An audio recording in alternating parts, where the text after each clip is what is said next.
everyone, welcome to Adventures in Who. It's a silly, gibby-gabby, don't take this too seriously Doctor Who podcast. I'm Martin. I'm Tash. Welcome to another fine episode where we're all feeling lucky, right? It's our lucky day, everyone. Are you feeling lucky, Tash? Is it your lucky day? Oh, I don't know. I don't want this version of lucky.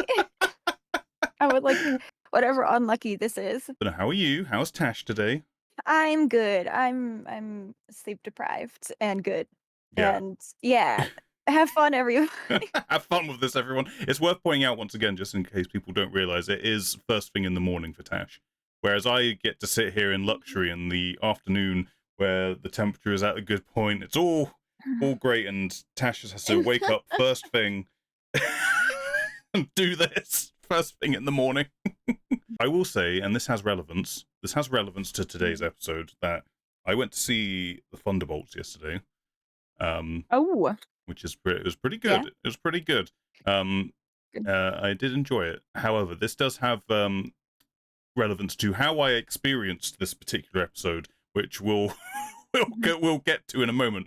We'll get to my viewing experience Oh, I see. of this episode. Right. But before that, Tash, how would you like it? Would you feel? Yeah. I'm trying to work lucky into this as much as possible. Would you feel lucky if I gave you some Doctor Who news, as we do every week? How much more lucky would you feel if I gave you some Doctor Who news? Do I want to know the news? I mean, it's all very, it's nothing, Okay. no bad news. Okay. So first things first, just a fun little thing. Yep. If anyone is planning on watching the Eurovision Song Contest, Shooty Gatwa will be giving the points out from the UK. I don't watch Eurovision, but from what I understand, when they go around the countries and the countries give out their points, they get a representative from each country to do so. And Shooty Gatwa will be doing the UK points. I believe Catherine Tate did it one year as well. So this is the second time that Doctor Who has been a representative for the Eurovision Song Contest. And obviously they have a Eurovision Song Contest episode, which we're really enthusiastic about, everyone. Yes. We're all very up for that one. Super hype. Oh, yeah. And we've got news that they've, I think, 4 or 5 songs that Murray Gold has written for this episode. So what a treat. What a treat. Oh, boy. Oh, it gets better. Loving that. All the money that they apparently spent on this episode, they couldn't have spent it on another episode. No, it had to be on that one. Anyway, we're not going to be cynical. We're going to keep going. The other bit of news is that the finale for this season in the UK and Ireland will be shown in cinemas. They're going to do it as a double bill with the penultimate episode and the finale. But the interesting part about this, the airtime for the finale episode, the Reality War, is being changed so that it is airing at the same time everywhere. So gotcha.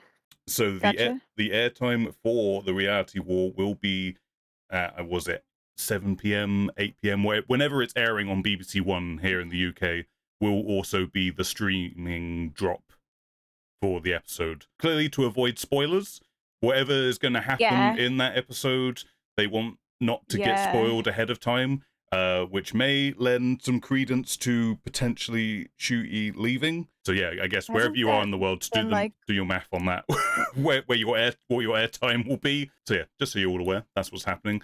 Do you feel like, obviously, in terms of spoilers, do you think it's because there's something in the finale episode that's going to be a big thing that they don't want people talking about ahead of schedule or before the cinema release? Because the cinema release has probably had a reason for that as well, if people are planning to watch it that way. They're doing it for a reason. Yeah, for sure. And it's a real damn shame, because I mean, if it is indeed the rumors to be believed about Shooty leaving at the end of the season, because he's just been getting, this season he's been getting better and better, this episode included. So it's a shame, because I feel like just as I've started to really connect with him as the character as I know the Doctor to be, which was my big complaint last season, but this season I feel a lot more like there he is, and he's already potentially maybe leaving. Mhm. is sad. But also we Sad. Yeah. we don't know what the fate of the show is either. So if he Yeah. has decided to leave, it could be just down to the fact that he's like, I don't want to be stuck in this limbo state where I don't know if the show's Yeah. coming back or not. And I might lose out on other work because they think I'm still attached to this whilst Yeah, for sure. discussions are Yeah. going on. And yeah, it's a whole thing. It's someone's livelihood at stake right now Mhm, too, you know? yeah, because Yeah. there is a thing. I don't know the details of it, but I don't know if it's accurate in the UK. But I've heard American actors at least talk about when they are on a show, there's a part of their contract which basically holds them Mhm. in this hole that even when they're not working, they can't get employed by other things because in their Yeah. contract stipulates that they can't go and do another project just in case this other thing is like, no, we need you to come in and do some stuff. Even though they may never have that call, they're still stuck in this Yeah. limbo, and yeah, Yeah. it can be a whole thing. Um, Yeah, that's what happened with Mindhunter. And then the like, Netflix said they would fund it, and then eventually the creators were just like, "No, we're canceling this project," because they didn't wanna keep those other people in limbo. yeah, yeah. While So Netflix didn't know dragged its feet with funding. and that's show business, folks. It's not all Mhm. fun and games and entertaining. It's just people like, hey, we need to pay our mortgage. Yeah. So, you know. Yeah, for real. um, Yeah. but yeah, that's all the news. That is all the news that is going around Mhm. for Doctor Who that I care to give any comment on right now. Mhm. Um, so yeah, I guess onwards Yeah. to Doctor Who season 2, series 15, episode 4, Lucky Mhm. Day. Mhm. The bringing back of Ruby Sunday, Millie Gibson. I'm just going to read the plot synopsis. Is Ruby Sunday faces life back on Earth without the Doctor, but when a dangerous new threat emerges, can Ruby and Unit save her new boyfriend Conrad from the terrifying Shreek? Question mark. What's your general impression of Lucky Day? I mean, it kinda felt really close to home, Mm-hmm. especially here in the States, is my general impression. So the whole time I was watching this, I was just like, that's our reality. Yeah, I can't fully speak for the reality for where it is other places, but yeah, I that's can literally quite our actual reality right now. I can tell you we're not quite in the state where America is with obvious political things that are happening in America right Mhm. now. Mhm. There are political parties here in the UK who are gaining traction because of the very thing that this episode is talking about. Yeah. Not just Mhm. political parties, just individuals as well. There's an element of Yeah. like like Conrad in this episode. I guess we'll, full spoilers, like where Yeah. Conrad turns up here is that this is a global thing where you have influencers, particularly in Mhm. social media spaces, that capture minds in a Mhm. particular way and can push agendas, even if they themselves know the agenda that they're pushing is not one they necessarily believe in. Yep. Um, so Yep. yeah, Yeah. this episode is very complex.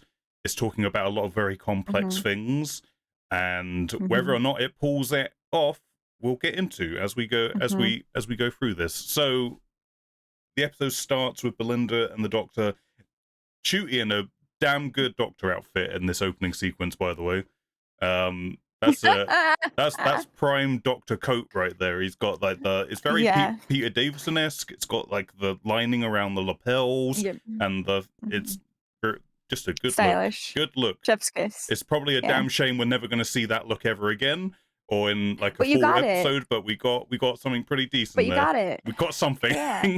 It's beautiful. Get me the action dolly of of that Honestly, there outfit. is no like, Shooty unrelated to just Doctor Who. Shooty has so much swag. I Mm-hmm. cannot. The man Mm-hmm. is dripping, just knowing how vibrant and stunning he is in literally anything. Yeah, for sure. No, for I love sure. this for him. He is Him and very the 2 aware. Chainz. He is very self-aware of how good he looks in Yeah. everything. Yeah. Yeah. I'm for it. I've always been for it though. Yeah, I get it. I Yeah. get it. And that's why they do it. Like I get Yeah, 100%. Yeah. why they have decided to do this for his version of the Doctor, but as Mhm. much as it frustrates me, Yeah. Yeah, that is true. But I get there's it. still, like, he has his classic look. How Yes. much he wears his classic Yeah, look we is never see it, but he a different yeah, but it's it's there. there. Like, if you need to cosplay him, But it is I it's do there. the costuming thing is interesting. I'll bring it up in a bit because it's Yeah. interesting in regards to Conrad when we see him when he's older. Um, Mhm. but yeah, we open with this pre-title sequence of Belinda and the Doctor in 2007, New Year's. Yes. They're doing their Vindicator Yep. stuff, trying to hook their way back to the present day. Then this child comes up to them who sees the Mhm. TARDIS materialize, it seems like, and then runs off to his mother, who is clearly very dismissive of him, Mhm. probably abusive towards him in some regard, be it emotionally, physically. It's not very really made specifically clear what that relationship is, but Yeah. it's not a happy one. Yeah. And from there, we start off with a little sequence that is meant to be taking place during the previous season, where the Doctor is still Yeah. traveling with Ruby, and we get Yep. introduced to the Shreek, which is just basically a space dinosaur that Mhm. pees, jizzes on you, marks its territory in some way, just marks you, Spits. It's spits, vomit. Vomit spits, spit. does all the Why did most, you have to go with pee? Why did you have to go with pee? does something gross to you to mark you so it can hunt you in a year's time. It's what it does. It's like the bogey monster, but worse. Yeah, but basically, yeah, it did have that kind of feel because obviously Ruby has it on Mhm. her and felt like a little bit of a Mhm. callback to They love throwing stuff on Ruby. Ruby getting grossed on in some way and the Doctor laughing about Yeah, it. same jacket and everything. I'm pretty sure it's the same fucking outfit Uh, anyways. I don't know if they did or didn't. I should have kept an ear out for it, but I didn't know if they made a little reference to Space Babies or not. Like, I didn't. I feel like if they didn't say it, there was a missed Oh. opportunity there for Ruby to make a line about why is it always me getting covered in like the gross shit. Like, why is it me all the time? Yeah, yeah. But at which point, I feel like I was, as I mentioned previously, swing back to how I watched this episode.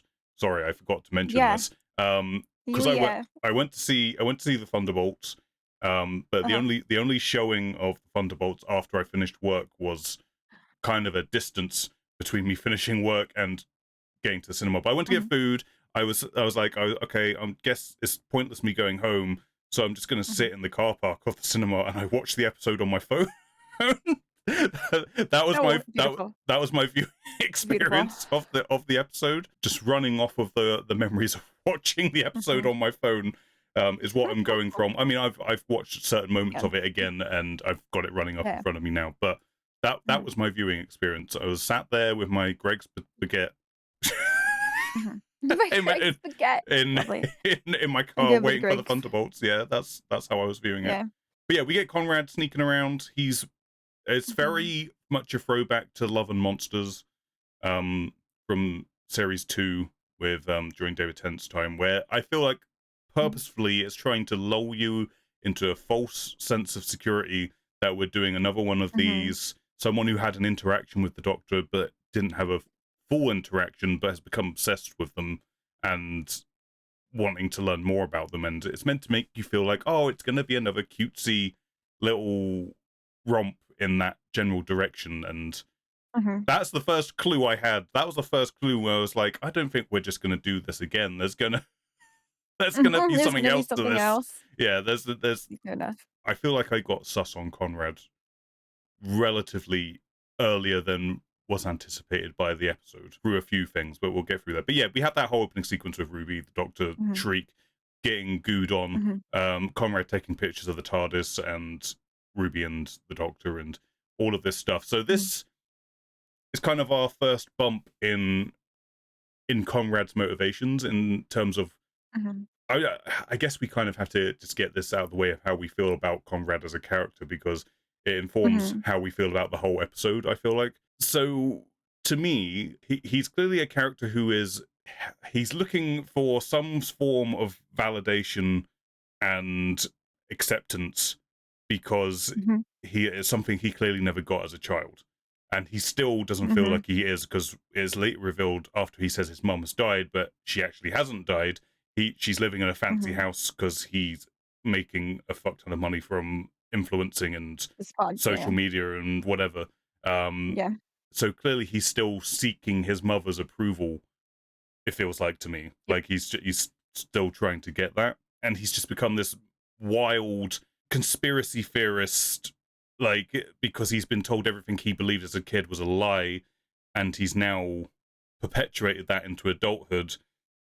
So even the Mhm. things he knows are not a lie, he is saying is a lie. It's very this is one of my major hang-ups with this episode, is that it's telling a really interesting character story, but Mhm. I don't feel like it, like all the beats are there, but I don't feel like enough of them are Yeah. expanded enough to give a full picture of what is happening, if that makes sense. Like Yeah. I really appreciate what the episode is striving for. I just don't know if it sticks the landing all the time, because parts of it feel very rushed. Mhm. And again, we beat this drum every single week. That Mhm. 45 minutes isn't long enough to tell these Yeah. stories in, and it never felt more apparent than it did here, especially as we Yep. get into like the middle of the episode and when the twist happens, and it just ramps up into hyperspeed, it seems like, once that twist Mhm. happens, and everything just happens really quickly. But I will also say I like having just a human villain, just a straight Mhm. down the line human villain who has been warped. He like they like Yeah. his sense of reality is warped. Yep. Because it's really clear that he knows these things are true, and he Yep. believes these things are true, but because of stuff that happened in his childhood, which we only see a snippet of, he is in this frame of Yeah. mind where he has to be convinced that everything is a lie. Tell me how you're feeling just kind of about Conrad and how they explore who this guy is and what he's about. I feel like I picked up on a lot of things, but only because of my Mm. experiences Mm-hmm. and experiences of those around me. So there's like a lot of I wouldn't say there's a lot.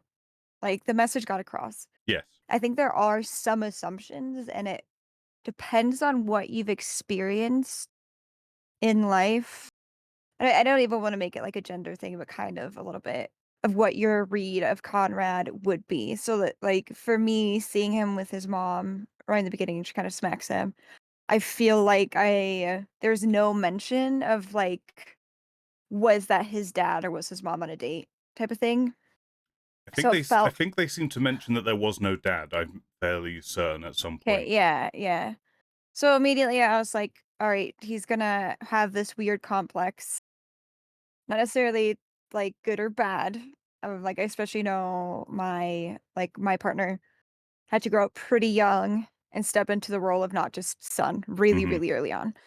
And that comes with its own complications and tensions. And like if you don't have a good support system, which it kind of seems like he did with his mom, that can turn you bitter real quick. Mm. It's a very quick I don't know. I'm trying to word it like really, really delicately because obviously it's that where you search to look for a role model can have a really big impact, and I think especially here in the States, like, a lot of youth get radicalized in the wrong ways for looking for that support Mm. in the wrong places, Yeah, and for then it sure. just kind of breeds this ground, and like we're seeing it very, very real here in the Yeah. States. Where I also know like there's parts where like my partner is a great person, and my partner found a great support system, and it was because he's the complete opposite of Conrad in every single which Yes. way. Yeah. Yeah. So like it can go both ways, but I clocked that kind of immediately, and then I was just like, this is.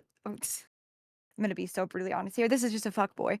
Immediately, I've dealt with enough fuck boys. The fucking unit agent that they show, I was like, that haircut, fuck boy. No one has that haircut and is a good person. And I was like, the fucking earring. I was like, like in a world, I was like, yes, this could be like a really cool, cute story. But I was just like, fuck boy. Mm-hmm. But I Yeah. knew immediately because I've dealt with so many fuck boys. Yeah. Like, it was just really manipulative. It was just like also just the demands. Like, in what world would you be given an antidote and then you use that as a demand for dinner? And I know it didn't seem like a demand, but it was just like manipulation Yes. 101 that I clocked really, really early on Yeah. because I've dealt with stuff like that. So I don't know if everyone would clock onto that right away or depending on like and it's not super in your face either, but I was just like No, That no, was me. I I, would be taking I, the antidote right then and there and be like, "I'm going home and napping." Like, fuck, no, you for know, sure. like, I was the yeah. same. The moment it felt like he was trying to get something from her. That Mhm, like from that very mhm. first time when we see them, Yeah. like after they've done the podcast and they're talking, Yeah. instantly I was like, it just feels like there's something else that he's after here. Yeah. I'm not sure what Oh, direction yeah. it's. I'm not sure what direction they're going to take it, but it feels like there is Mhm. absolutely something else to what he's saying. And yeah, no, no, no, for sure. I mean, and I loved Ruby's performance. Hmm. I there's stuff I'll mention at the end, I guess, but alright. But Conrad, like, I feel like I clocked it and I knew that I was going to be sitting through the episode feeling frustrated, not because of poor writing or anything like that, but just Hmm. because of like I know this type of person. I witnessed it Yeah, too many times, both in my personal life and I'm witnessing it on a massive fucking scale in yeah. my like countries those situations. So I was just like, fuck, man. I Um, was gonna say, I think yeah, frustrating is like the key word because yeah. I like I find Conrad incredibly frustrating, but I think that's the point. Hmm. Oh, 100%. It's supposed That's to make you uncomfortable, yeah, right? yeah, yeah. Because we see that snippet of his childhood and Hmm. how he's being treated and stuff. There's an element in the episode where it feels like, are we supposed to feel sympathy for him? But then at the end of the episode, Hmm. it seems like even the Doctor has lost all sympathy for him. Like Yeah, even when the Doctor yeah. has lost sympathy for him, then it makes you feel like you, the audience, are not supposed to have any sympathy for him either. Hmm. And that's what I mean by how I feel like certain aspects are kind of rushed through Yeah. to get to the point. If you've never dealt with this type of stuff, like, I think there's a lot that there are some assumptions made that we would understand. But if you're a kid watching this, I Mm, don't think the kid would understand yeah, there's a really. You know what I mean? Yeah. yeah, there's a lot of, well, I mean, I guess that's kind of where I land on the episode in terms of how well it sticks what it's Mhm, trying to do is how well mhm. does it get the nuance of this situation across. Um, Yeah. and I don't feel like I've really, even now, made my mind up on if I feel like they did or didn't. Mhm, Because by the end of the episode, I'm like, this guy is obviously a shithead who has gone too far and he's manipulated people, mhm. and that needs to be punished. But there's also this other Yeah. aspect of me where I can't help but go, we saw that he did not have a good upbringing, and like you say, probably did not have a good support system to help deal Yeah. with that. And so Yeah. there's an element of me, all, should we have not spent more time on that to have better understanding of that to some degree? Or is the whole point just be like, some people become jerks and that's how they are, and and fuck them. I think I and, like, I feel like I know I don't know. I like it's tough because I don't wanna, like, input too much of myself into this, right? Yes, But yeah, it's yeah. tough not to, Hmm. and I feel like it's warping it's just complicated, it's warping Yeah. things, but, like, I didn't have a great dad, I'm not a shitty fucking person, No, like, no, no. I think it's dangerous to give people sympathy Yes. when in reality, like, there's so many I don't know.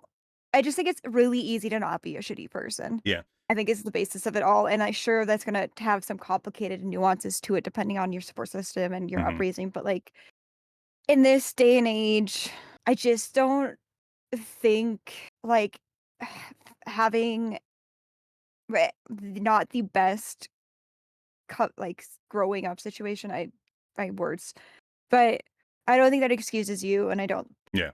especially at that point, There comes a point when especially, you're like, an you have adult. so much internet and Yeah. access to information, Yeah. yeah, like, just gotta Yeah.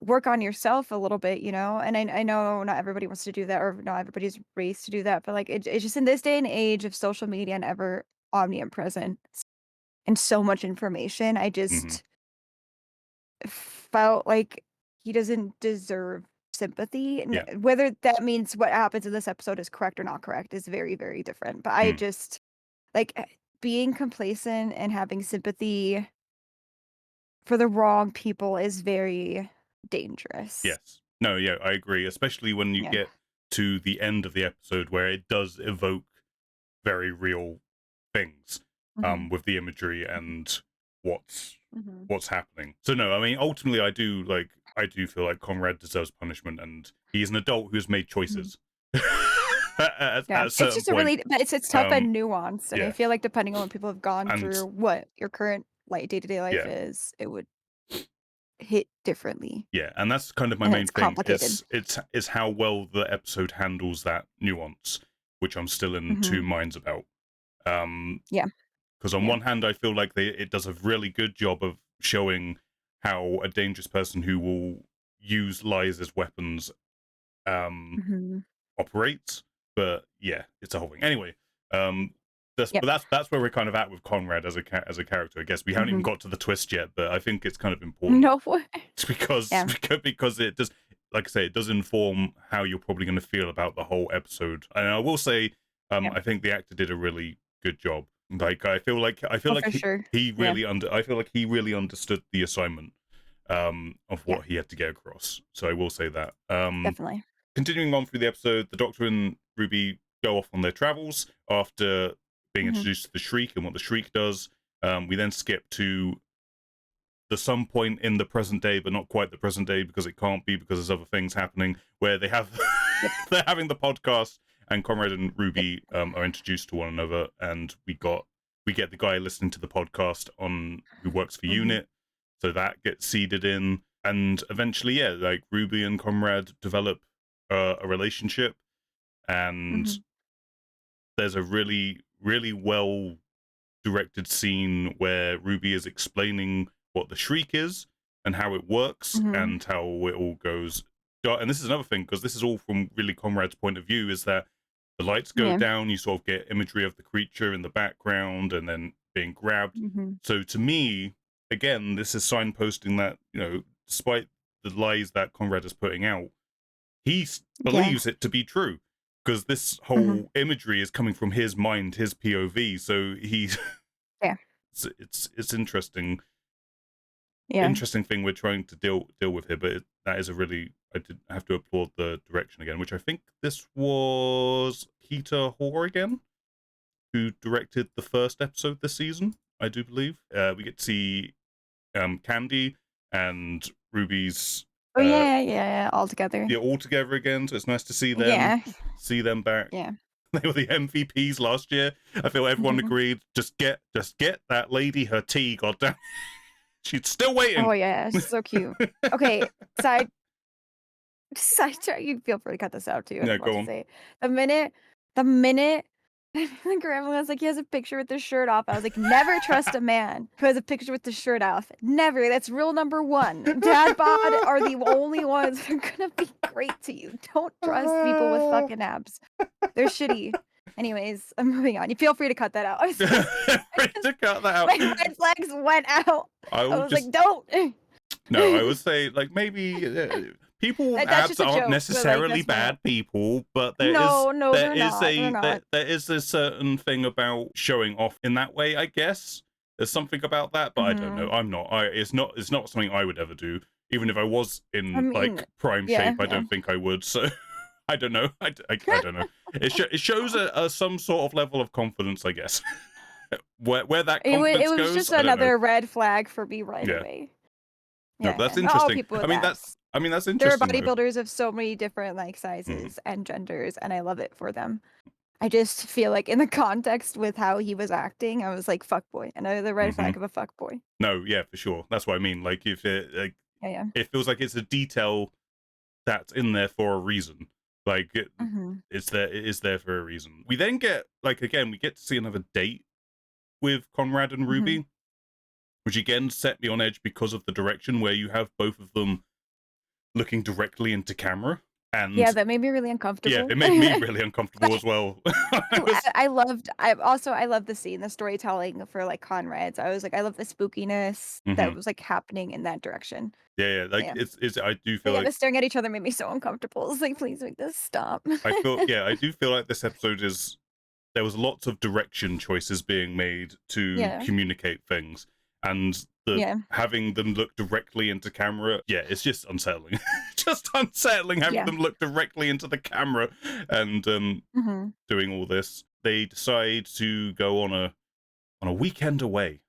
A weekend away Yeah. to a cozy little village, I guess, where Conrad grew up, because he seems to have all his friends there or something along those lines. Yeah. And it seems to indicate that the Shreek, who will interfere with electricity in some way, Mhm. may be coming back. And this is one of the little, because it is revealed that the Shriek aren't coming back.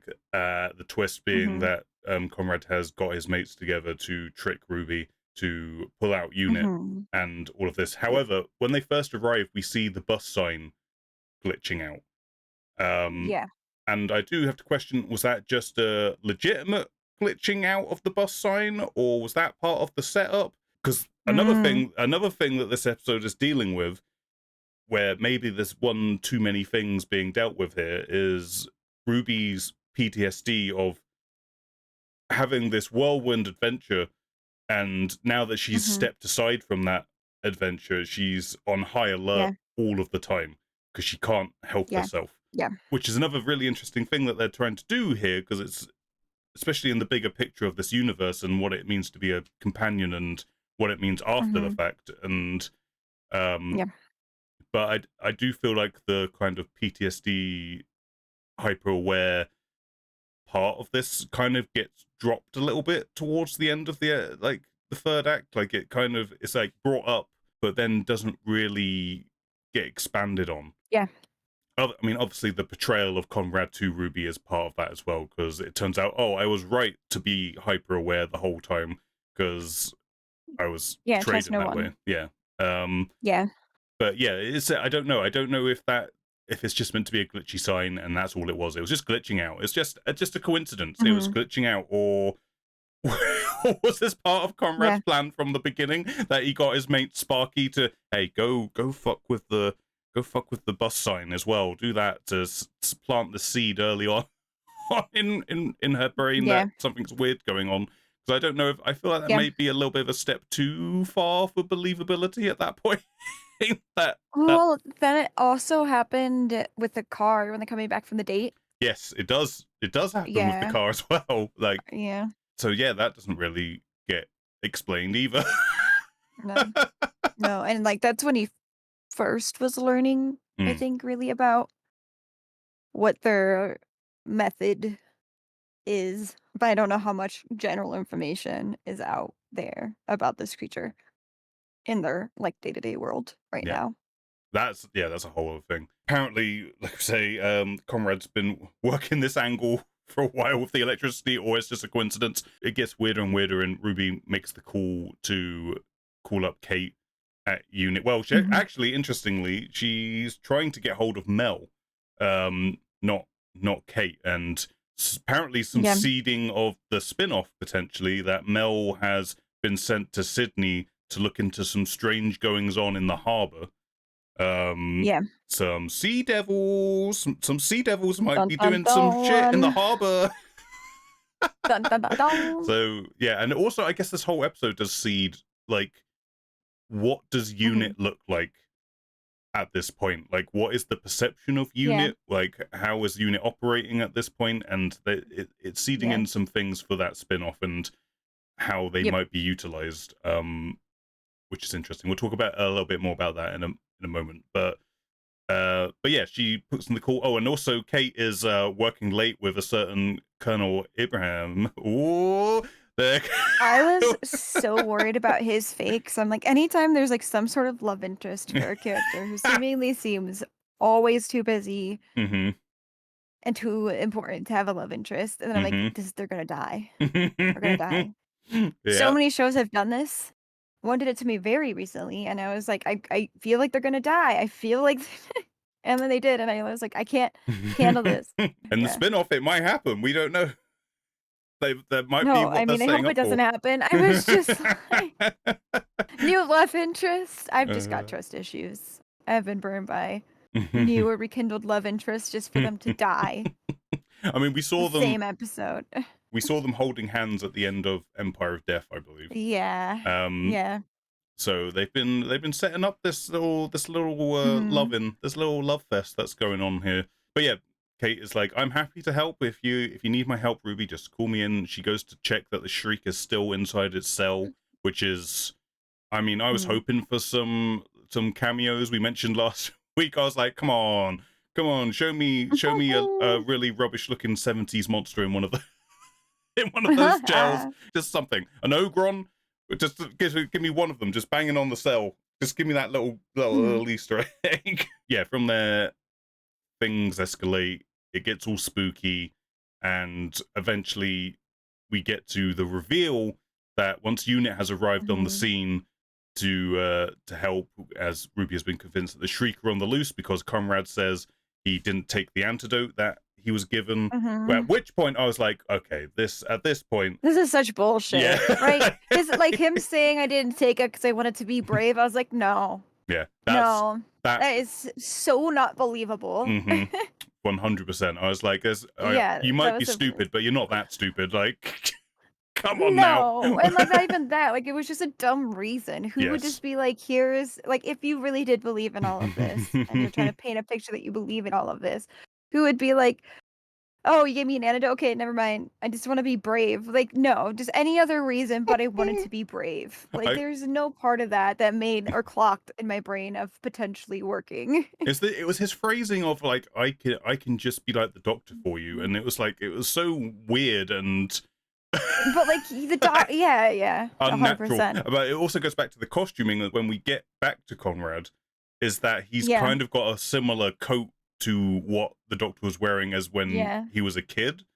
So it's this Mhm, interesting little visual detail going on that the Doctor has influenced Conrad in some way. Like there's something in there that there's this nugget of doctorness mhm. in his brain that he can't shake because and this is before he's even trying to get to Ruby, but he's dressing Yeah, like him. yep, He's dressing like the guy, yeah, um, which is yep. an interesting thing. And seemingly by the end of the episode, it's not the last we're going to see of Conrad. He's going to be Yeah, involved unfortunately for all of us. at some point. But yeah, Yeah. it, as I was saying, we get to the twist.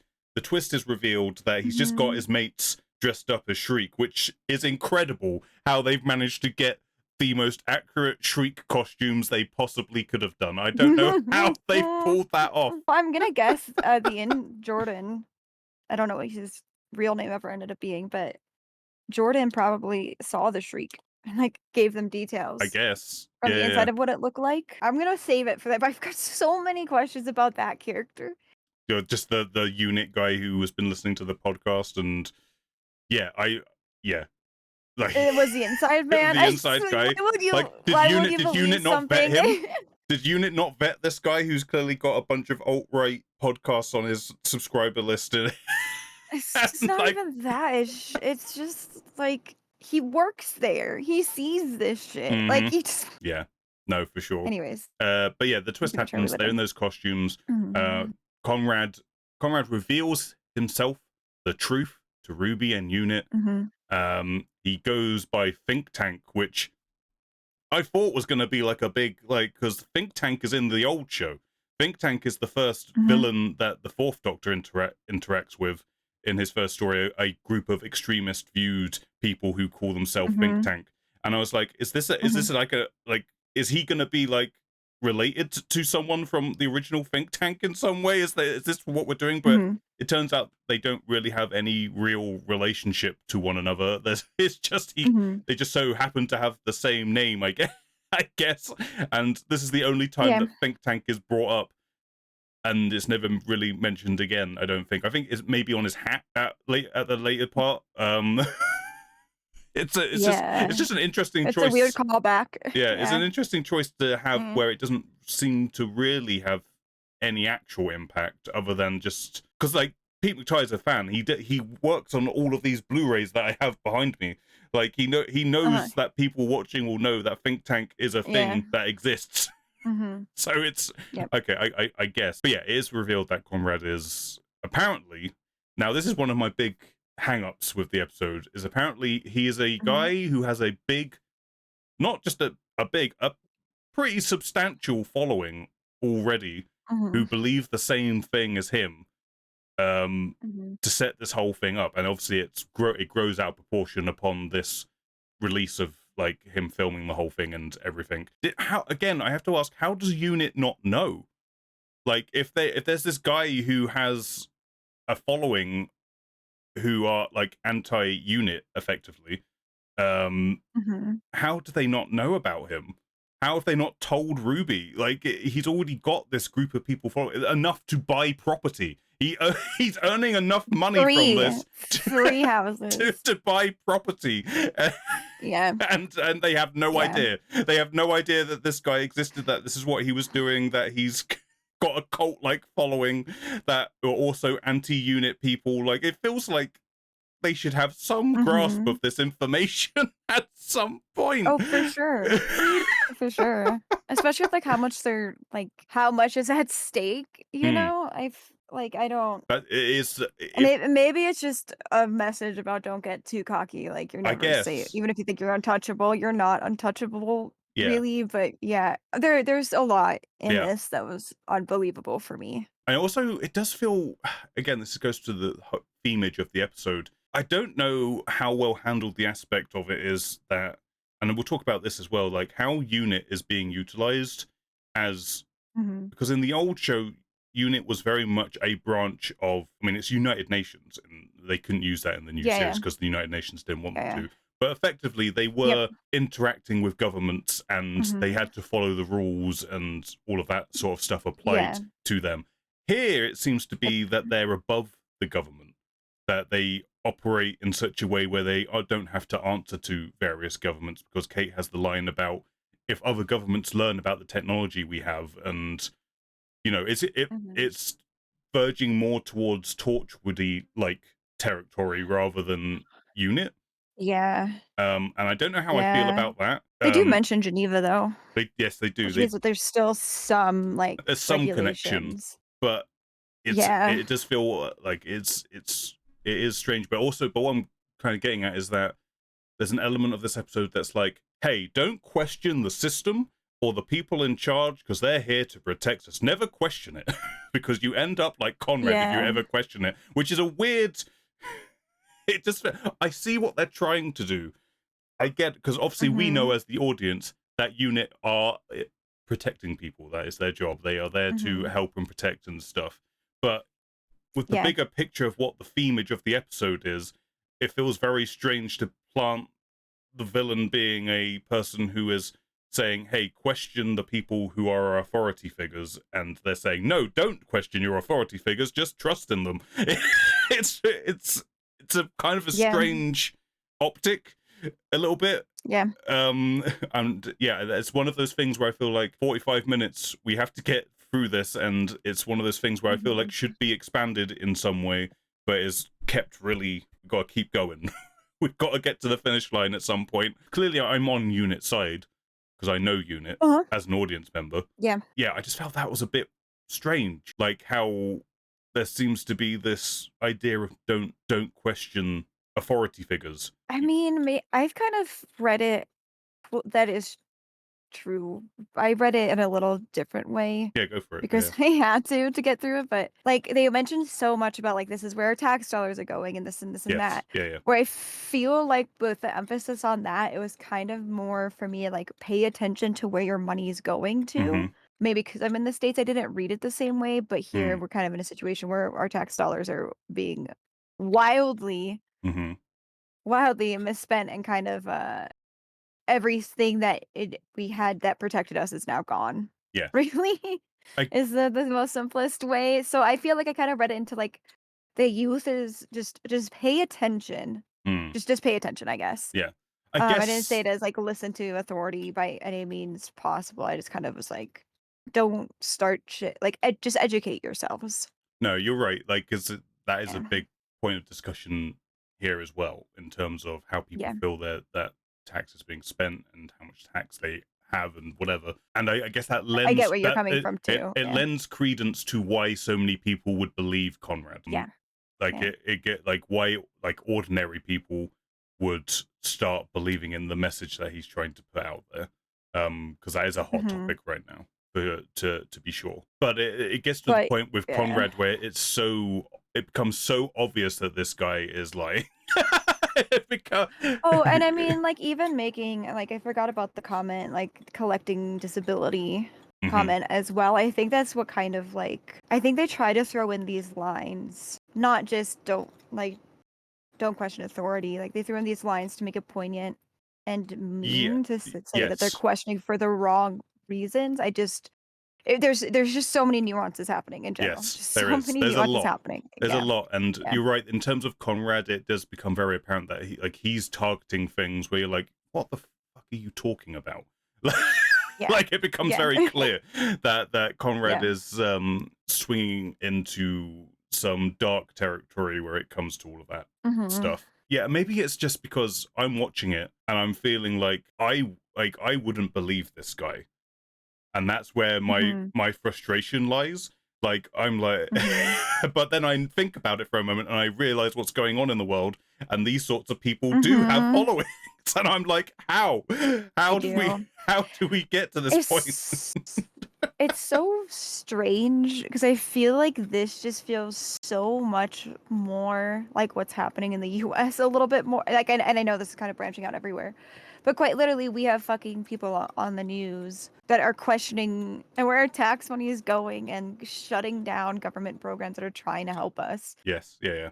Like yeah, so like it's so strange because it's just so fucking real for like Mm. me, and I can totally, like, I don't even have to totally see it. It's happening, right? So it's like just a wildly timed No, episode, no, I for sure. guess. Like, Yeah, 'cause, I mean, what's yeah, interesting is because obviously in America you have it happening right now. You have like people in yeah, charge are doing this right now. Whereas in yeah, the UK, we have people in our political sphere who are trying to yeah, gain power, and they seem to be getting yeah. more and more popular.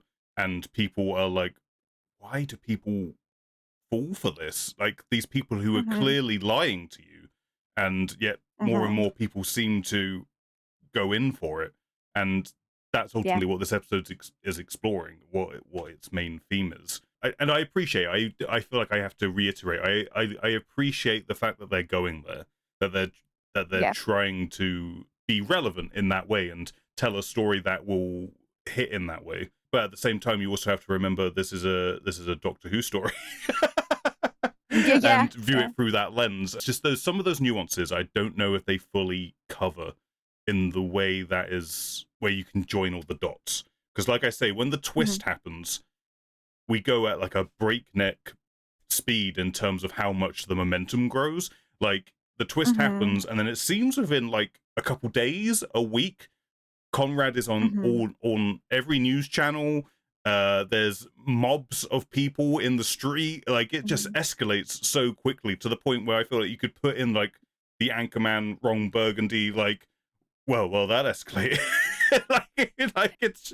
I mean, it's interesting because I think all the stuff that we're talking about is what makes this episode good and interesting is the fact that it's going to these places and Yeah, it's not pulling its punches in a lot of ways to that stuff. yeah. It also paints our like unit in some interesting colors of gray, um, a Mhm, little bit, especially at the end of the episode in terms of how Kate treats the situation. mhm. When it gets to that point, I Yeah. don't know. I find myself just really frustrated by this whole by so much about the episode, and it's just like Yeah. I feel like that's the point though. That's the thing I'm wrestling with this episode. I feel like it's Mhm, meant to make me feel this way. It's meant to make me feel frustrated. It's meant to make me feel uncomfortable, and that is mhm. everything that it is striving for. But I don't know. There's an element of not being satisfied, I guess, as well. Like for some reason, and I guess that will swing back round since we know seemingly Conrad's going to be coming back, and everything that gets Yeah. explored in this episode is going to be touched on in some way Mhm. in the finale, probably. Yeah, but it's interesting. Yeah, as we keep going, the episode is we get to Unit.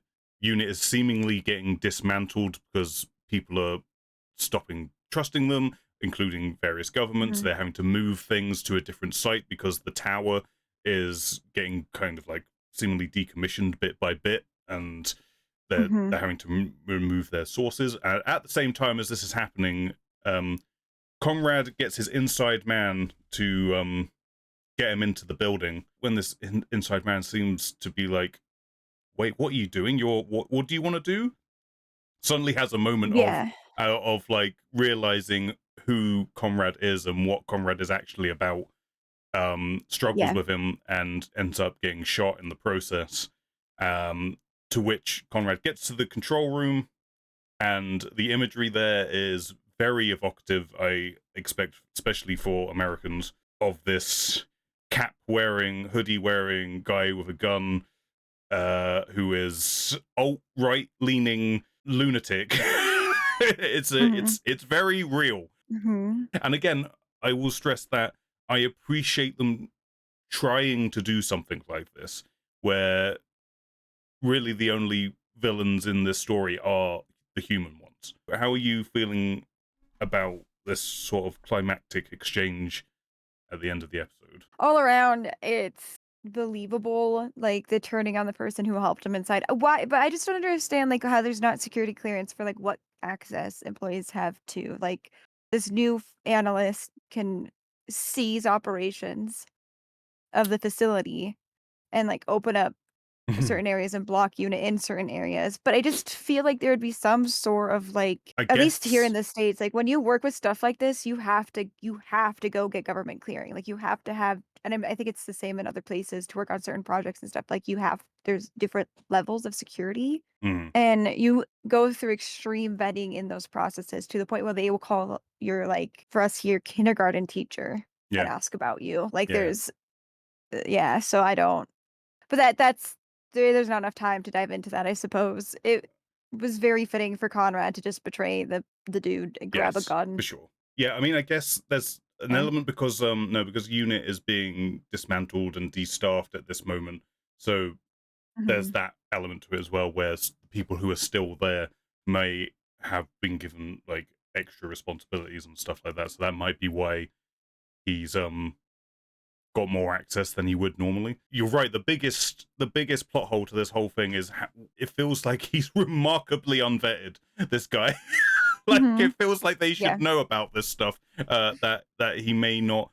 I mean, even going to the point where they talk about that Conrad applied for a job at Unit at some point, and Kate said, "Do not trust him," was the note that she put on his file. Yeah. So Yeah. clearly, there's precedence for that. that that Yep. that. So how did this other guy get But through the also, like, system? I guess how did Ruby not look up her boyfriend's podcast? yes. Yeah, that's the other thing. Like, there's so like how like Uh, it's the because clearly Conrad must have had a pre-existing social media thing going on. Was the oh, pod was 100%. was the podcast completely fake that he was just using to get to Ruby, or was the Wouldn't it podcast? just come up with his name? I just don't understand. Like, Yeah, there. It is like is this these are the plot yeah, holes. yeah. These are the plot holes that exist, and Yeah, I don't believe Ruby's dumb enough. I think my whole thing was I don't think Ruby would be dumb enough mhm, for what's happening here. yeah, yeah. No, yeah, yeah, Yeah, I anyways, feel, moving on, especially sorry. since they make a point to show how hyper aware she is of everything. Yeah, Um, everything, 100%, yeah. and if it does feel like she would have looked into who he was. But yeah, Conrad tries to seize control and basically wants to get a confession out of Kate, is what he's trying to Yep, do. Even though he doesn't mhm, believe his own lies, he's trying to get her to confess to the things yep, that he's been lying about, and he knows he's been lying yeah, about it. And just, yep, I mean, this is the death nail of like he's completely warped. Like mhm, whatever he was as a child is probably completely gone, and mhm, he's just bought into his own bullshit at this point, even though he knows it's bullshit. It's yeah, just a wild headspace to try and understand and be like, be like, I mhm, don't know how I'm supposed to feel right now. I don't yeah, like you, but at the same time, clearly shit has happened to you to make you this way, and I want to understand what that is. And that's yeah, that's what's frustrating, yep, which I get again is I guess the point. Kate goes full tilt, like, hey, you know what? It's a good thing the doctor's not here because he would have stopped me from doing this. And she mhm, releases a shriek into the building, one that was about to get transported away to Geneva to scare the living shit out of Conrad, basically, until he confesses Mhm. that he's been lying and whatever. And it's interesting because he brings up her dad, and Yeah. which seems to flick the switch in Kate. I was borderline thinking she's just going to pull out a gun and shoot him. Like I Mhm. was fully believed that Yeah. that's what was going to happen, and that would not look good. Like I feel like that would turn him into some sort of martyr if that if that's what Yep. happened. So Yeah. frankly, it didn't go that way, but No. she essentially gets to the point where she gets him to confess that, hey, I need your help, this is what you do, you're supposed to help me Mhm. or whatever. And Yeah. and at which point Ruby stuns the Shriek. It's interesting if that was the whole plan. If it's hard to read if they were all in on that, or if it was just Kate improvising in the moment and everyone just kind of trusting that she knew what she was doing, and then Ruby took the initiative to tase the Shriek in that moment once he had said that, Yeah. or what do you think? Do you think that was they were all kind of not maybe in on it, but they kind of all, I don't know, subconsciously agreed to this is the plan, I guess? Or do you feel like, I mean, again, this paints Kate in an interesting light, especially with the spin-off coming up, Yeah. um, in terms of maybe Kate is too close to this in some ways. Yeah, it paints Kate in an interesting light, and it certainly gives her more character than what she had, like, in previous years where we've had her, where she just kind of existed, and now we've got this kind of, there's an element of moral grayness to Kate and what she's Yeah. willing to do and why she might be like that. I don't know, I feel like I didn't think it was, like, planned Hmm. because of the comments about her father. Yes, because that definitely seems to be a moment That where she switches. Yeah, so I think, like, I don't think it was fully planned. I think everybody in the room either just knew that this was, like, an "Oh, shit" Yeah. moment, though, like, you're like, yeah, I think there was a moment of, like, Kate's gonna do what Kate's gonna do, Hmm. and at this point, like, we don't have another option, we're all here in this room, in this situation, Yeah. and, I mean, probably Kate's never pushed that we don't know for sure, but it feels like Kate hasn't pushed that boundary before. Hmm. So I feel like I don't think it was planned just because of the comments about the father. Maybe if those comments weren't there, I could see it this being like a master plan. But I think for like how much complex stuff is happening this episode, for my brain to process it, it's not a planned thing, and they're trying to evoke this sense of an emotional Yeah. response Yeah. out of Kate That's what I feel as well. versus And being calculated all yeah, the time. and I feel like everyone else in the room is just like trusting that Kate knows when it will go too far, and Ruby just, like I said, takes the initiative to be like, okay, that's Hmm. all we needed, but can we stop this now? Like Yeah, just yeah, I don't even know if Kate would have stopped it, to be fair, yes, like, I don't know exactly. where I feel like yeah, yeah, and then Ruby was probably just like, "Alright, like, we're" We're it's kinda stopping probably this. one of those moments where Ruby's seen it before where, like, if we let this go all the way, then we're equally Hmm. as bad in Yeah, some sort of way type of thing, and Ruby just stepped in yeah. 'cause I feel like she has that PTSD and is ready Hmm. for It's also like something horrible to happen every minute. that's yeah, that's also what the companion role, at least in New Who, has kind of often been, is that they see when Yeah. a situation is going too far, especially with traveling with the Doctor, when they see that the Mhm. Doctor is having a slip and maybe Yep. goes too far, they're there to step in and de-escalate um Mhm. the situation. So it felt, Yep. yeah, so it felt like a very much like a companion instinct, like I need to de-escalate this Mhm. situation right now, Mhm. or Yep. it's going to end horribly for all involved. We also get to see the Flinks briefly in this. Remember the Flinks? Fucking Mhm. that Yep. fucking thing. It doesn't seem to do anything. What's the point of the what is the Mhm. point of that thing? It I don't know, just man. sitting in its It looks chair. cool. Like, it looks cool sitting in its chair. It gets Nick Briggs a It's a little paycheck, I sci-fi guess. robot, you know? A little sci-fi robot. It's like it seems so unneeded because all the information that Flinks gets Mhm. seems to be available to literally anyone else in that room on a computer. Mhm. Like, For sure. why is he there? He just scoots underground. It seems like I'm out of here. See ya, buddies. I'm leaving. Good luck. Yeah. Yeah, I don't know. I feel like it's just like a little funny, silly thing. But Yeah. also, I feel like would if he could have scanned all of that, wouldn't he have caught this earlier? But that's we've talked about Mm. enough of Didn't that. at, in Empire of Death, didn't the Flinks have control of like turrets that came out of the ceiling or some shit? Like wasn't that a thing? I don't I'm get pretty why sure. I don't get why the Flinks is so scared with random dude with cap and gun versus giant fucking space dog. Like, Yeah. I'll stick around for the space You don't dog, but know. this random dude, I'm out of here. Bye. Good. See you later. Yeah. Peace out. But yeah, and then Yeah, good one. once we get that moment, the moment where he stands back up and says, "Hey, at least your VFX are getting better." Um, Yeah. I couldn't tell. I mean, I guess it's maybe the point because he's been lying so much, you don't know what he's saying is Yeah. truthful or not.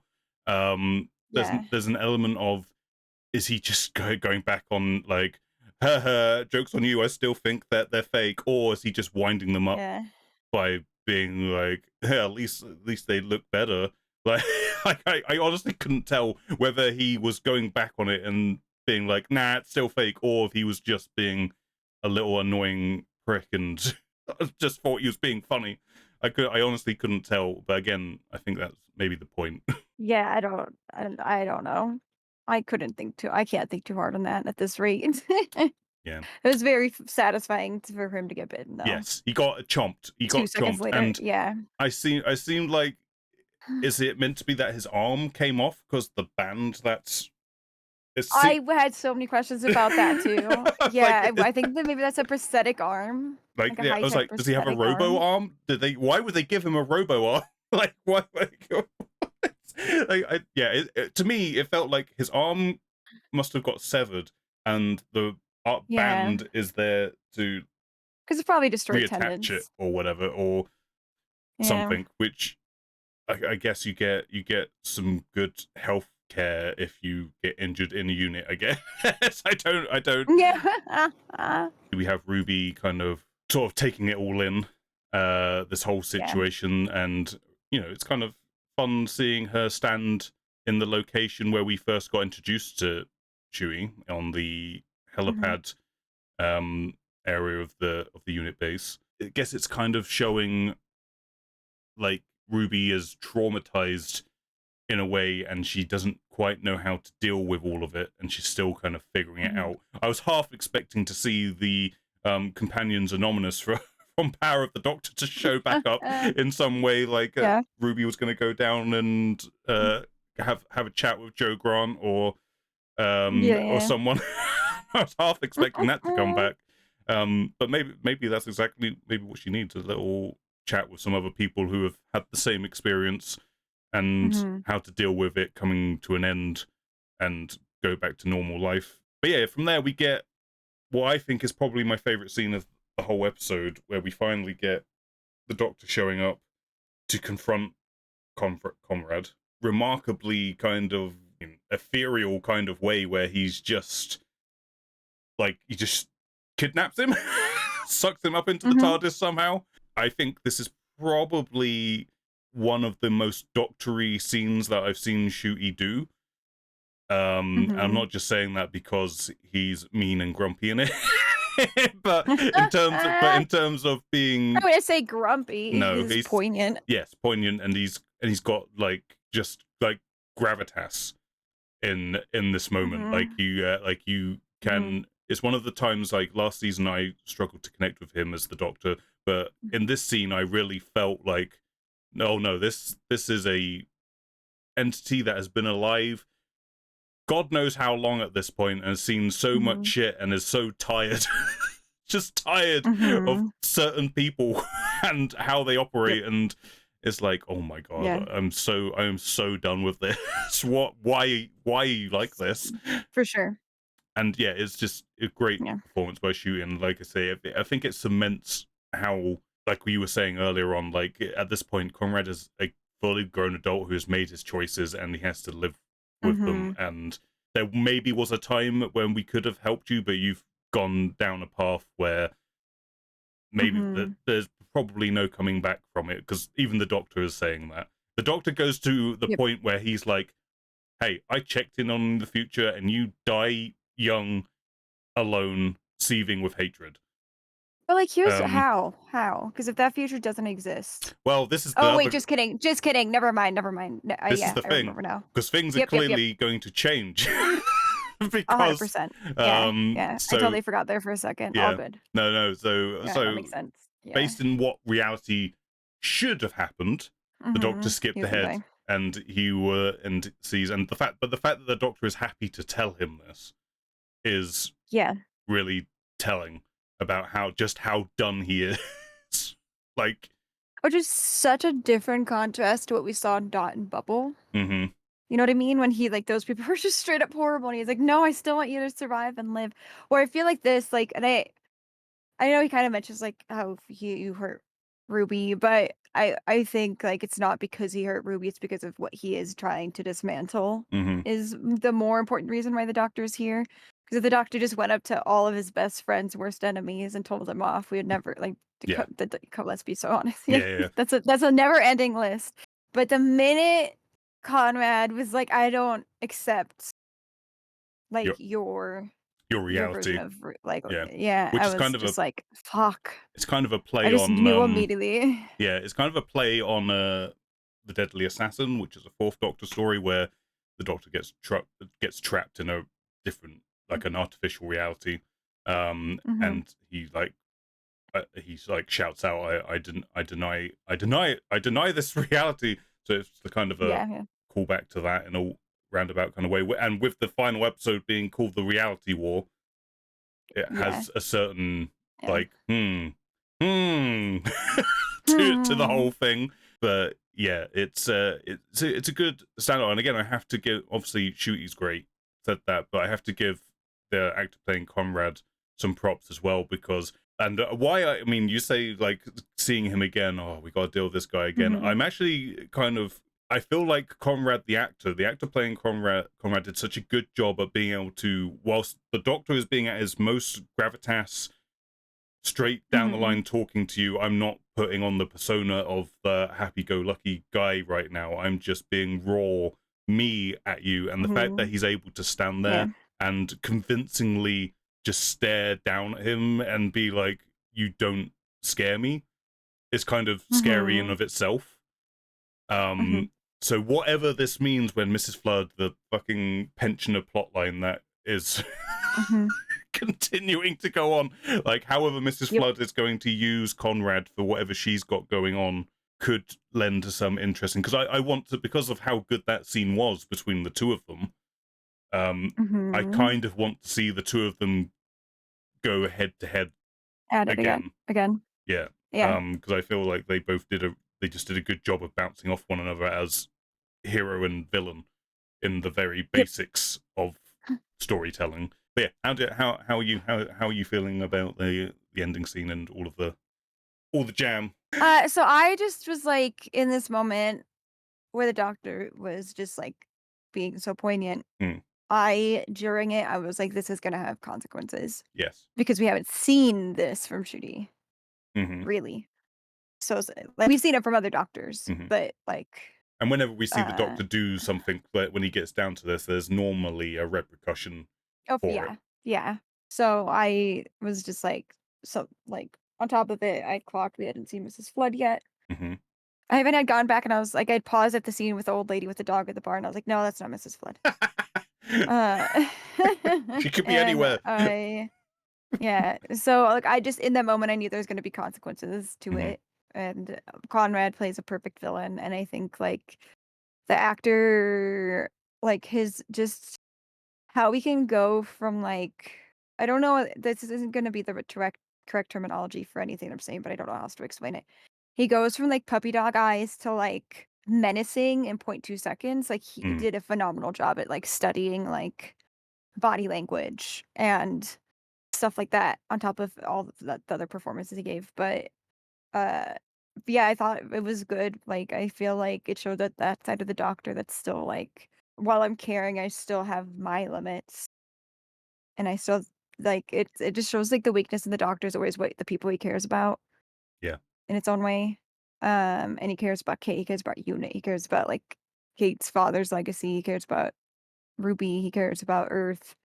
So it's very much like, while I care, there's still like, fuck you, you Hmm. know, Yeah, for sure. which is fair for somebody who's seen countless eras and worlds. And yeah, And I these liked things it. keep happening. The people like Yeah, this that's like keep existing. repetitive. Yeah, it never changes. No, yeah, Yeah, yeah. I think that's what lends so much weight to that scene, is that because we Hmm. know the Doctor has existed for as long as he has, and Hmm. if if you decided to take the battle, like he says, onto your own shoulders in the way that he has, and yet people Hmm. like Conrad keep existing, no matter what he does, you'd Hmm. be pretty pretty fucking exhausted as well. Hmm. Yeah, Like, for sure. I'm just trying to help people keep so they can Yeah. live their normal lives, and then people like you keep cropping up, like Hmm. stirring the pot where there is no pot to be stirred, and you know it, Hmm. just for your own Yep. gain, just for your own selfish Hmm. needs. No, it's a really strong scene. Like I say, it's one of, if not one of Shooty's best moments as the Doctor. I agree. I think it's definitely going to be one of the moments that people look back on in years to come to say Yeah. that's a mighty fine Doctor moment right there. And even though, I mean, I like the Doctor in a cool coat, I liked his outfit in that scene. It's very simple, Hmm. but did like again. Wait, I have to bring up the outfits. That's now my my thing that I have to do. Yeah. Um, Yeah. but yeah, it's also interesting Fair that enough, he though. he does the click and just evaporates and drops. Hmm. So it's this. It feels like Yeah. the Doctor, like using his abilities and Hmm. power, for lack of a better word, to Yeah, and we figure grandstand a out little who bit sends. to make a Yeah, point. I feel like it was, like, a very like, the outfit and, like, his just stature and all of that was very, like, power stance, Hmm. clean, simple, like, I can be ruthless and I don't need extra things to make me ruthless. Hmm.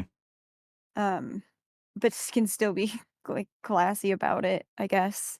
Hmm. Yeah. Yeah, it was really nice. And also just being like, "Here's the inside of it. Oh, you get to live your sad life now thinking about the inside of this forever." Yeah. Because obviously Conrad still has, like, he keeps fucking hold of that necklace, like, the Yes. coin. He clearly, like, a part of him desperately wanted to have that Hmm. moment with the Doctor, and I think it was very fitting for that moment to play out in that way. And then we find out how the Doctor found out about Belinda in Yeah. the first Yeah. Yeah. place to go get him. It's interesting seeing, because we're seeing the Doctor in a phase, this Doctor in a phase that we've not seen much of, is that Ruby Yeah. has been left at home. He's just wandering Mhm. around on his own. We're not entirely Mhm. sure what happened there, other than going to a hotel where he wanted some coffee or something. I can't remember why he went out of the TARDIS and joy to the world. He was just in his dressing gown, like, I need some milk or something. I think is what what he was trying Oh to my god, I do. kinda blocked that out of my memory. um, but yeah, so it's interesting getting to see that Yeah. little snippet of what his Doctor might have been doing solo, and Mhm. obviously still keeping an eye out on Ruby, even though he is Mhm. departed. Trying to come to a conclusion on what I thought about this story. Here's the thing: Mhm. it has some Yeah. fundamental things working against it, in the fact that I'm not ultimately a fan of Doctor Light episodes. Um, Mhm. I think they can be But Ruby did interesting. have great performance though Yes, too, yes, to yeah, keep for it sure. This is interesting. the thing. Yeah. Like, I don't, Yeah. just because I'm not a fan of Doctor Light episodes doesn't mean they're necessarily bad, and that goes No, for for all sure. of them. That goes, like, there's For sure. still interesting and fun things that they've done across the years when they've had done these Doctor Yeah. Light episodes. Um, I just find myself not being as engaged by them, just by the sheer fact that the Doctor isn't a big part of what's going on. And Mhm. they essentially just always feel like mini spin-offs, Yeah. effectively. Yeah. And again, Which that's not saying they're good or bad. It's just, like, yeah, I do struggle. the feel that gives you. I've signed up for Doctor Who this week, and there's no Doctor Who in my Doctor Who. so Yeah. so that Well, and to be fair, like, this would have been like, it's different when we're getting 20 episodes a season. mm, We're getting such a limited amount a yes, season. that is Yeah. no effect. And I thought, I Mhm. mean, earlier on I did say that, man, this episode could have stood to be a little bit longer just to flesh out certain aspects of what we're talking about here. Mhm. But you could even have done this as a two-parter where you have your first part be the Doctor Light element of it, where it sets all this Mhm. stuff up, and then you have the next part where the Doctor is more involved with what's going on, and you could make a bit more of a meal out of Unit being like decommissioned and broken down, and Mhm. what effects that might have, because they're not in full operation and stuff. There are ways that could have been done, but what we get is a Mhm. 45-minute For sure. thing. And like I say, I looking at it just as its own thing, trying to remove the aspect of I'm not the biggest fan of Doctor Light episodes. Ultimately, I found it, like I say, I think it's very bold, and I appreciate what they're doing and the sort of story that they're Mhm. telling. I did find it very frustrating in parts, but again, I Mhm. think that was kind of by design in certain ways. I feel like there are some plot holes in there, especially in regards to how Conrad is completely unnoticed by Unit before the blow up, and how the guy working for Unit Mhm. hasn't been vetted properly, and all those sort of little things that we've talked about. So trying to score this is tough. It's tough. Again, it's probably not an episode I would go back and rewatch. I mean, we didn't talk too much about. You're right to point out Millie Gibson, because I think Millie Gibson did a really good job Yeah. here. But I do feel like the story and Conrad kind of, in a little bit, kind of took the spotlight away from her a bit, because ultimately the story, Ruby was a part of what was going on, but it wasn't really about her. Like I say, I felt Mhm. like the parts about what it's like to be a companion when you're not a companion anymore were interesting, but they don't get touched on as much as I thought that they would have done. Um, Mhm. I don't want to try and compare it to the other episodes, but I feel like in order to give it a score, I kind of have to. At least the episodes within Yeah, fair enough. the seasons that we've had thus Yeah. far. I feel like The Well is still my favorite episode of the season. I think I liked Lux more than this one. I'm gonna give it a clean 7 out of 10. 7 out of 10, just because I do think it's good. And I appreciate what they're doing and trying to make something relevant and not pulling the punches and saying the thing. Say it like being like Mhm. this the elephant in the room, and that we're dealing with in present day life. What does that look like in the Doctor Who universe when you do that? There were nuances and things that could have been explored that kind of got left on the floor because there was 45 minutes to do this thing in. But I will Yeah. also iterate that it's clearly that we may be picking some of this stuff up again later. Yep. There's more of this that could be told. But yeah, that's kind of where I land on the whole thing. Yeah. It's it's tough. I think the message is important. I'm Yes. happy that they did the message. It's a very real thing and it can happen very, very quickly. Yeah, for me, I think it's a 6.5, and not even just because of the plot holes of how do they get there. I just don't think they did Ruby justice. Hmm. And I think there's so many plot holes for me around how they painted Ruby as being able to be tricked in the situation. I just, yeah. I know Yeah. maybe that's part of that's like a little bit like personal, Hmm. and part of it is coming from, But like, the female perspective of dealing with people who have manipulated, but when you're yeah, dealing with a story that's meant to be 6.5. real, it's Yeah, hard to yeah, remove that because you're talking about something that's very real. So obviously people are going to yeah, respond to that based on their own experiences and stuff. So no, I think that's fair. yeah, and I like Millie Gibson's performance, amazing. Hmm. I like I said, the actor that played Conrad, great. Like, Hmm. it is an important message, and I'm glad they did it, and I would much rather watch this than a majority It's of I last season's episodes. It's just some parts. I appreciate it has something to say. Yeah, Ultimately, I yeah, appreciate yeah, that definitely. it's a story with something to say. Mhm. It's not Space Babies It's either. not Space Babies. Ain't that the goddamn truth? It's not Space Babies. Okay, that's yeah, we're in a similar sort of place, and like I say, I feel it's made me more interested in the spin-off that's going to be coming because of Yeah, definitely opened some doors there. yeah, but and Yeah. again, I don't know how I fully feel about moving Unit into this kind of more shady Black Ops kind of territory where they're above the government and they're Mhm. kind of operating in that kind of way. I don't know if that's how I view them or how I prefer them to be, but maybe the spin-off might tap into that in some way, and we'll see how that goes. I'm certainly interested to see what Kate's story might be in that Yeah. spin-off.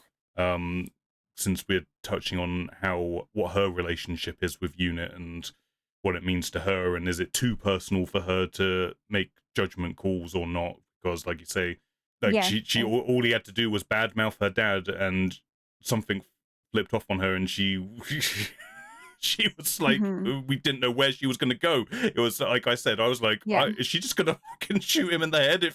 It feels like she's going to pull a gun.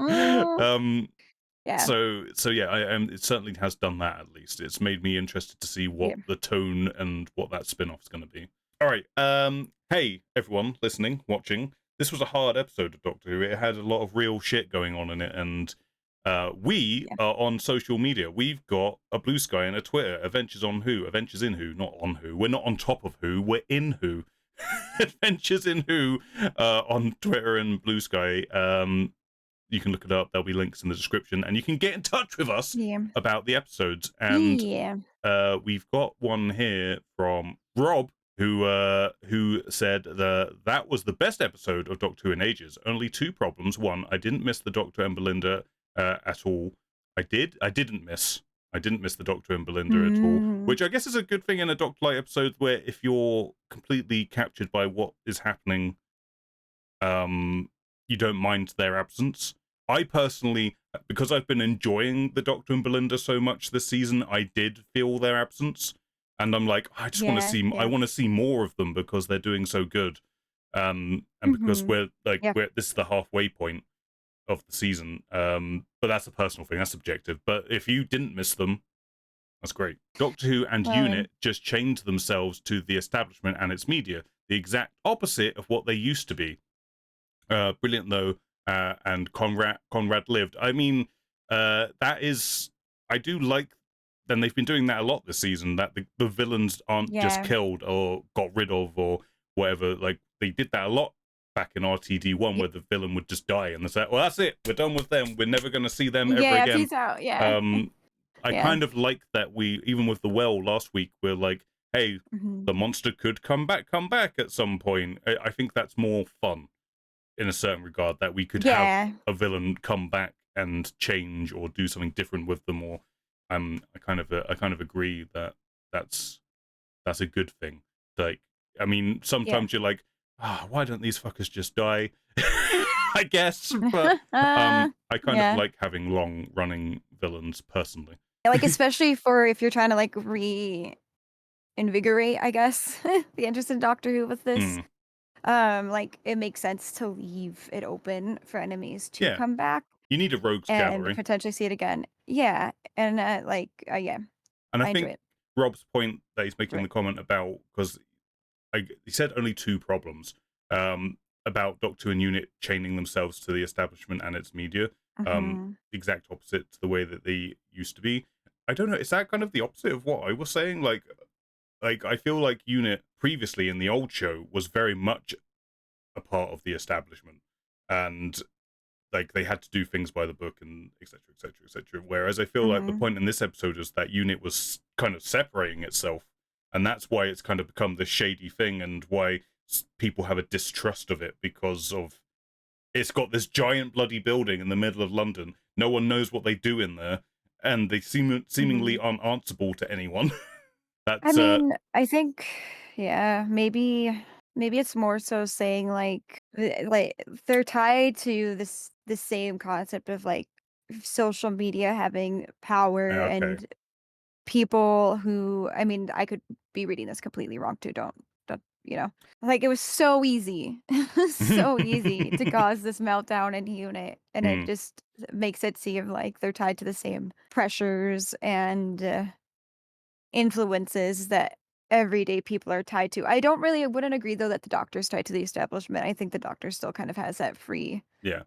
No. that free reign a little bit, but I do get it with Unit, Yeah. and I see what it you took mean. so little for Unit to be dismantled. Yeah, that's one of my big hang-ups with the episode, that once that twist happened, everything just happened super, super quick. Like, I feel Mhm, like dismantling unit would take months to actually happen. mhm, Like, yeah. whether or not the They public they they opinion is definitely like what it is, have, but like and they definitely have a social media strategist, let's be yeah, so for real. they've How do you got think they recruit people? the unit Instagram. Well, seemingly, there's actually I was going to mention this, that we're talking about vetting the people who are coming to work for unit. When Yeah, we last saw Kate, she was hanging out jobs like jelly babies. She was like, "Hey, you want to come work? You want to come work for unit? You want to come work for unit?" And maybe this is the consequence of that, where she's just been like Yeah. hiring everyone seemingly. Yeah, But no, yeah, fair enough. thank you, Yeah. Rob, Yeah, for yeah, yeah. replying to the Twitter. I appreciate that. But I'm glad that that you enjoyed the episode. All in all, next time we have got the story and the engine, which I kind of love as a Yes. title. I don't know what it is. I can't explain why I love that title so much. I think it's just a unique combination of words. The Mhm, story and the engine. I don't know what it is about it that kind of hooks me. But we're going to be going to Nigeria. It looks like there's going to be a big demonic spider um tapping into some of that culture. Yeah, mhm. I'm pretty excited. I'm pretty excited for next week. We'll see how that goes, and obviously we'll be here to talk about it. How are you feeling about next time? Next time on Doctor Who. No, I love it. I love anything that kind of dives into the lore around other cultures as well. Like, there's been a lot of stuff this year that I've been really excited about because of that reason. Hmm. Um, and Shudi did an episode where he went to Nigeria in sex education, and it was really, really well done. And like, you could just see there's another spark in him. So I'm Hmm. excited to see what they do Yeah, with this. yeah, Yeah, for I'm sure. super excited for it.